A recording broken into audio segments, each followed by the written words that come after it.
नमस्कार दोस्तों, आप सभी का स्वागत है मेरे चैनल कहानियों से रूबरू में। आज मैं आपके लिए एक कहानी लेकर आई हूँ जिसका शीर्षक है विश्वास। ये कहानी अगर आपको पसंद आए तो इस वीडियो को लाइक और चैनल को सब्सक्राइब ज़रूर कीजिएगा। तो चलिए बिना समय गंवाए हमारी इस छोटी सी कहानी की शुरुआत करते हैं। एक अमीर व्यक्ति था।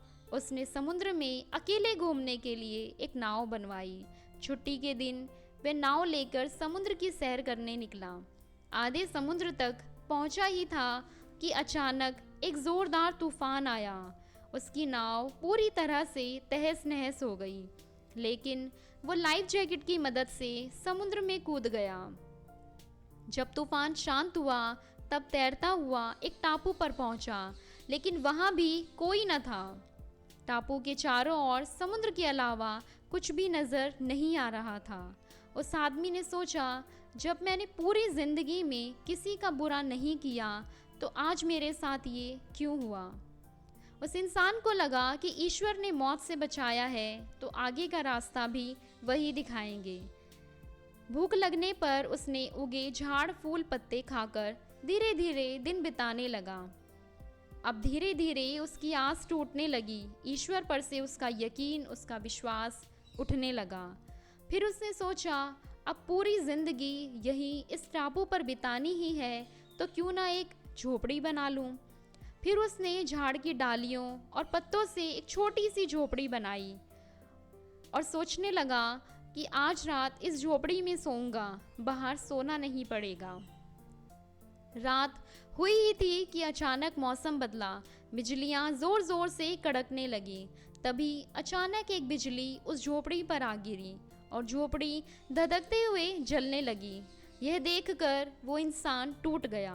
आसमान की तरफ देखकर बोला, हे प्रभु, ये तेरा कैसा इंसाफ है। तूने मुझ पर अपनी रहम की नज़र क्यों नहीं की। फिर वह इंसान हताश होकर सर पर हाथ रखकर जोर जोर से रोने लगा। तभी एक नाव टापू के पास आकर रुकी। नाव से उतरकर दो आदमी बाहर आए और बोले कि हम तुम्हें बचाने आए हैं। दूर से इस वीरान टापू में जलता हुआ झोपड़ा देखा तो लगा कि कोई इस टापू पर मुसीबत में है। अगर तुम अपनी झोपड़ी नहीं जलाते तो हमें पता ही नहीं चलता कि इस टापू पर कोई है। उस आदमी की आंखों से आंसू गिरने लगे।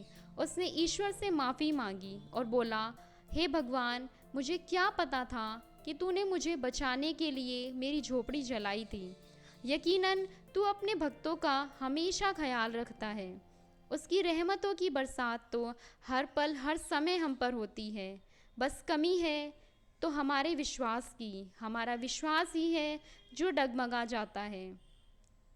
जब एक संसारिक पिता अपने बच्चे को दुख तकलीफ़ों में नहीं देख सकता तो जिस पिता ने इस सृष्टि की रचना की है वो भला कैसे अपने बच्चों को बीच मझधार में छोड़ सकता है। दिन चाहे सुख के हो या दुख के, प्रभु अपने भक्तों के साथ हमेशा रहते हैं। तो इस तरह हमारी विश्वास की कहानी यहीं पर ख़त्म होती है। ये कहानी आपको कैसी लगी आप हमें कमेंट सेक्शन में ज़रूर बताइएगा। Thank you for watching.